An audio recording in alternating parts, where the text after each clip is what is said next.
to me about him. It's so weird. I don't even want to talk to my own kids about sex, Carl. It's very uncomfortable. And they're my kids, right? Just leave our kids alone. Stop talking to them and stop using our tax dollars to do this weird stuff. Brianna, it just seems to me like if I was a parent and my 14-year-old was in this program, I would lose my mind if nobody asked me about it. You can't join the band without parental consent.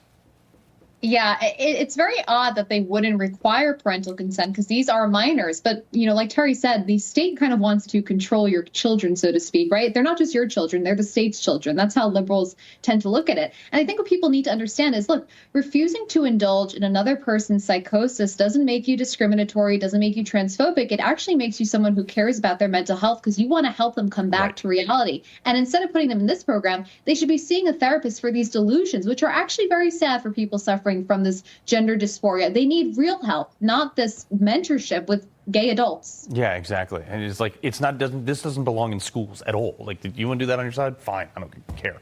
All right, so Hollywood's a complete joke. This person or actress or actor, whatever, Emma Dumont, came out as a trans masculine, non-binary, what? Can you explain to me in crayon what the hell that means? Look, Carl, the thing is, this stuff is nuts. No one knows what non-binary means. You can't transmasculine. What is that?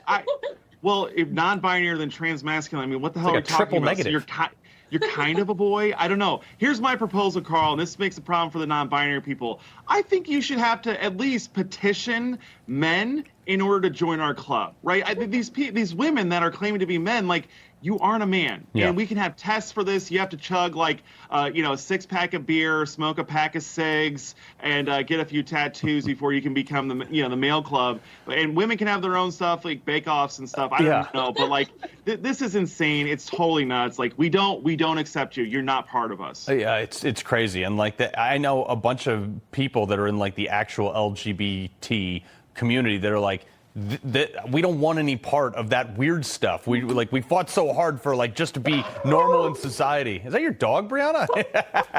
My sister adopted a 10-year-old from a shelter. All right, sweet. We like dogs. They're fine. Don't worry about it. All right, so the failing CNN network, they've been going after Pete Hegseth or pointing out allegations of, oh, he was regularly intoxicated at work events. And I love this. Put this up. This coming from these guys taking shots on TV, on live air. You're going to tell me that you're upset that Pete Hegseth had a couple beers and you're taking shots of whatever that is on live TV? Give me a break.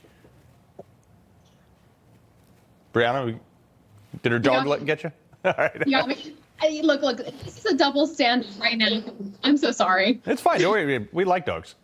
Anybody who doesn't like dogs, by the way, probably this isn't the show for you to watch. So please carry on. This is a double standard by the left. They want to talk about, all this stuff with Pete Hegseth. First, they came for his Christian faith. Then they came for his personal relationships. Now they're coming for the fact that on St. Patrick's Day, he had a drink. Oh, no. Don Lemon gets hammered. Anderson Cooper gets hammered on CNN. There's not a peep about it. We cannot let these, what Clarence Thomas called high-tech lynchings against these nominees to occur and have Republicans stand for it. Because if they take down Pete Hegseth, they're going to take down the remainder of all the nominees. And we're going to be left with rhinos. Yeah, and if we let them have one, they'll take it. But, Terry, we cannot give an inch with these people. They got their pound of flesh with Matt Gaetz. Okay, but if we give an inch, they'll take a mile.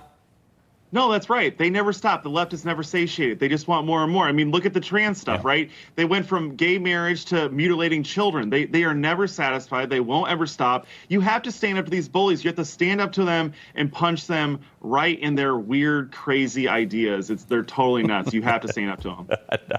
Very true. Brianna Lyman, Tara Schilling, and Brianna, your dog, as well. Have a great weekend. All right. Coming up, KJP makes a return to the podium for the first time since Biden decided to pardon his crazy son, which they both swore he'd never do. We got that dumpster fire next. People think news just happens. It doesn't. It happens because there's someone there to capture the moment, to explain it and share it. That's my